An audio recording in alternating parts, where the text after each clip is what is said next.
टीपू सुल्तान का जन्म 20 नवंबर 1750 को दक्षिण भारत के राज्य कर्नाटक के मैसूर के देवनाहली यूसुफाबाद बेंगलोर से लगभग 33-21 मील किलोमीटर उत्तर में हुआ था। इनका पूरा नाम सुल्तान फतेह अली खान साहब था। योग्य शासक के अलावा टीपू एक विद्वान और एक कुशल सेनापति थे। इनके पिता का नाम हैदर अली और मां का नाम फकरुन्निसा था। टीपू एक परिश्रमी शासक, मौलिक सुधारक और एक कुशल योद्धा थे। टीपू को अनेक भाषा का ज्ञान था। वो अपने पिता की तरह निरंकुश और स्वतंत्र शासक था।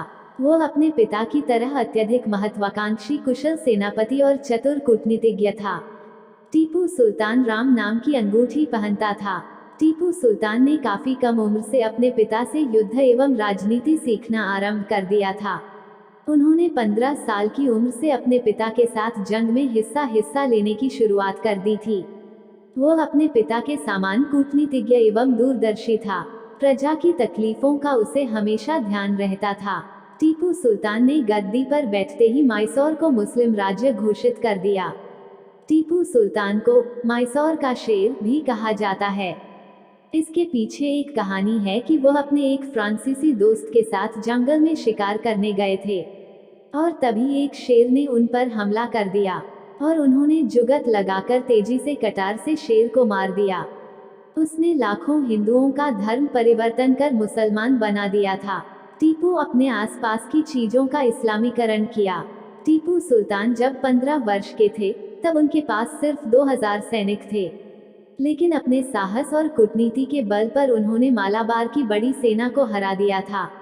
टीपू सुल्तान एक मुस्लिम शासक होने के बावजूद उन्होंने कई मंदिरों में तोहफे पेश किए। श्रीरंगपट्टन के श्रीरंगम रंगनाथ मंदिर को टीपू ने 7 चांदी के कप और एक रजत कपूर ज्वालिक पेश किया। मेलकोट में सोने और चांदी के बर्तन हैं, जिनके शिलालेख बताते हैं कि ये टीपू ने भेंट किए थे। इनमें से कई को सोने और चांदी की थाली पेश की। टीपू ने कलाले के लक्ष्मीकांत मंदिर को 4 रजत कप भेंट स्वरूप दिए थे। नंचदगुड़ के श्री कांतेश्वर मंदिर में टीपू का दिया हुआ एक रत्न जड़ित कप है। 1782 और 1799 के बीच टीपू सुल्तान ने अपनी जागीर के मंदिरों को 34 दान के सनद जारी किए। नंचनगुड़ के नंजुदेश्वर मंदिर को टीपू ने एक हरा शिवलिंग भेंट किया। टीपू सुल्तान ने अपने साम्राज्य को विशाल बनाने के लिए अन्य मुस्लिम शासकों की तरह अपने राज्य में धर्म परिवर्तन करने के लिए लोगों को प्रताड़ित किया। उसने लाखों लोगों का धर्म परिवर्तन कर मुसलमान बना दिया था। उसने कई हिंदू और ईसाई स्थलों को नष्ट किया। वो अन्य राज्यों को जबरदस्ती अपना बना लेता था। 19वीं सदी में ब्रितानी सरकार के अधिकारी और लेखक विलियम लॉगर ने अपनी किताब मालाबार मैनुअल में लिखा है कि टीपू सुल्तान ने किस प्रकार अपने 30,000 सैनिकों के दल के साथ कालीकट में तबाही मचाई थी। टीपू सुल्तान हाथी पर सवार था और उसके पीछे विशाल सेना चल रही थी। उसने हुकूमत के लिए बच्चों, महिलाओं और पुरुषों को सरेआम फांसी पर लटकाया। तृतीय मैसूर युद्ध 1790 से 1792 तक लड़ा गया। इस युद्ध में 3 संघर्ष हुए। 1790 में 3 सेनाएं मैसूर की ओर बढ़ीं। उन्होंने डिंडिगल, कोयम्बटूर तथा पालघाट पर अधिकार कर लिया। फिर भी उनको टीपू के प्रबल प्रतिरोध के कारण कोई महत्व की विजय प्राप्त न हो सकी। 1786 में लॉर्ड कॉर्नवालिस भारत का गवर्नर जनरल बना। वह भारतीय राज्यों के आंतरिक मामलों में समर्थ नहीं था, लेकिन उस समय की परिस्थिति को देखते हुए उसे हस्तक्षेप करना पड़ा, क्योंकि टीपू सुल्तान उसका शत्रु था। इसलिए उसने निजाम के साथ संधि कर ली। लॉर्ड कॉर्नवालिस ने दिसंबर 1790 में प्रारंभ हुए अभियान का नेतृत्व अपने हाथों में ले लिया। वेल्लोर और अंबर की ओर बढ़ते हुए कॉर्नवालिस ने मार्च 1791 में बंगाल पर अधिकार कर लिया और राजधानी रंगपट्टम की ओर बढ़ा। लेकिन टीपू की रणकुशलता और भूध्वंसक नीति के कारण अंग्रेजों को कुछ भी हासिल नहीं हो सका। लॉर्ड कॉर्नवालिस जानता था कि उसके लिए टीपू के साथ युद्ध अनिवार्य है, इसलिए वह महान शक्तियों के साथ मित्रता स्थापित करना चाहता था। उसने निजाम और मराठा के साथ मिलकर एक संधि कायम की और इस तरह तृतीय मैसूर युद्ध की शुरुआत हुई। मार्च 1792 में श्रीरंगपट्टन की संधि के साथ युद्ध समाप्त हुआ। टीपू ने अपने राज्य का आधा हिस्सा और 30 लाख पाउंड अंग्रेजों को दिया, कुछ हिस्सा निजाम और मराठों को मिला। टीपू सुल्तान के राज्य की सीमा तुंगभद्रा तक चली आई, शेष हिस्सों पर अंग्रेजों का अधिकार रहा। टीपू सुल्तान को इस युद्ध में भारी क्षति उठानी पड़ी। लॉर्ड कॉर्नवालिस ने टीपू की कई पहाड़ी चौकियों पर अधिकार कर लिया और 1792 में एक विशाल सेना लेकर श्रीरंगपट्टनम पर घेरा डाल दिया। राजधानी की बाह्य प्राचीरों पर शत्रुओं का अधिकार हो जाने पर टीपू ने आत्मसमर्पण कर दिया। इस संधि के अनुसार टीपू सुल्तान ने अपने 2 पुत्रों को बंधक के रूप में दिया और 3 करोड़ रुपए हर्जाने के रूप में दिए, जो 3 अंग्रेज, मराठा व निजाम ने आपस में बांट लिए। मैराथन को वर्धा व कृष्णा नदियों और निजाम को कृष्णा नदियां के बीच के भूखंड मिले। साथ ही टीपू ने अपने राज्य का आधा भाग भी सौंप दिया, जिसमें से अंग्रेजों ने डिंडिगल, बारामहल, कुर्ग और मालाबार को अपने अधिकार में कर लिया। प्रारंभ से ही टीपू सुल्तान एक अच्छे योद्धा थे, लेकिन अंग्रेजों के साथ युद्ध के समय भाग्य ने उनका साथ नहीं दिया था। 33 वर्षों से मैसूर अंग्रेजों की प्रगति का मुख्य शत्रु बना था।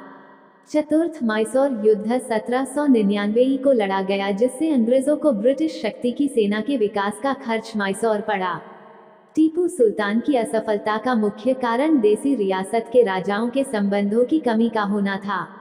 1798 में निजाम ने वेलेस्ली के साथ मिलकर सहायक संधि की और यह घोषणा कर दी कि मैसूर का कुछ हिस्सा मराठों को दिया जाए। इस तरह कूटनीति का इस्तेमाल करके मैसूर को अपने कब्जे में करने के लिए अंग्रेजों ने मैसूर का बंटवारा कर दिया। इनमें से कुछ हिस्से अंग्रेजों को मिले और मराठों को उत्तर पश्चिम के कुछ प्रदेश दिए गए, लेकिन उसने लेने से इनकार कर दिया। बचा हुआ मैसूर राज्य मैसूर हिंदू राजवंश के ही नाबालिग लड़के को दे दिया गया और उसके साथ अंग्रेजों ने एक संधि की। इस संधि के अनुसार मैसूर की सुरक्षा का भार अंग्रेजों पर आ गया। इससे अंग्रेजों को काफी लाभ हुआ। मैसूर राज्य काफी छोटा पड़ गया। कंपनी की शक्ति में काफी वृद्धि हुई और एक दिन उसने संपूर्ण भारत पर अपना अधिकार कर लिया। टीपू सुल्तान की मृत्यु सन 4 मई 1799 में हुई। टीपू की मृत्यु के बाद उनका सारा राज्य अंग्रेजों के हाथों में चला गया और धीरे धीरे पूरे भारत पर अंग्रेजों का अधिकार हो गया। टीपू सुल्तान ने अपने शासनकाल में नए सिक्के और कैलेंडर चलाए, साथ ही कई हथियारों के आविष्कार भी किए। टीपू सुल्तान दुनिया के पहले रॉकेट आविष्कारक थे। टीपू सुल्तान ने लोहे से बने मैसूरियन रॉकेट से अंग्रेज घबराते थे। टीपू सुल्तान के इस हथियार ने भविष्य को नई संभावनाएं और कल्पनाओं को उड़ान दी। ये रॉकेट आज भी लंदन के म्यूजियम में रखे गए हैं। अंग्रेज टीपू सुल्तान की मृत्यु के बाद उस रॉकेट को अपने साथ ले गए थे। टीपू सुल्तान ने अपने इस हथियारों का बेहतरीन इस्तेमाल करके कई युद्धों में जीत हासिल की। टीपू ने फ्रांसीसी के प्रति अपनी निष्ठा कायम रखी। टीपू सुल्तान जैकबीन क्लब के सदस्य भी थे, जिन्होंने टीपू सुल्तान के शासनकाल में अंग्रेजों के खिलाफ फ्रांसीसी, अफगानिस्तान के अमीर और तुर्की के सुल्तान जैसे कई सहयोगियों की सहायता कर उनका भरोसा जीता। टीपू सुल्तान की तलवार का वजन 7 किलो 400 था। उनकी तलवार पर रत्न जड़ित बाघ बना हुआ है। वही इस तलवार की कीमत 21 करोड़ के लगभग आंकी गई। टीपू सुल्तान के सभी हथियार अपने आप में कारीगरी का बेहतरीन उदाहरण हैं। टीपू सुल्तान की अंगूठी 18वीं सदी की सबसे विख्यात अंगूठी थी। उसका वजन 41.2 ग्राम था। उसकी नीलामी कीमत लगभग 145,000 पाउंड यानी करीब 14,287,665 रुपये में हुई। क्रिस्टी ने इसके बारे में उल्लेख किया है कि यह अद्भुत है कि एक मुस्लिम सम्राट ने हिंदू देवता के नाम वाली अंगूठी पहने हुए था। टीपू सुल्तान की राम नाम की अंगूठी को अंग्रेज उसके के मरने के पश्चात उसे अपने साथ ले गए।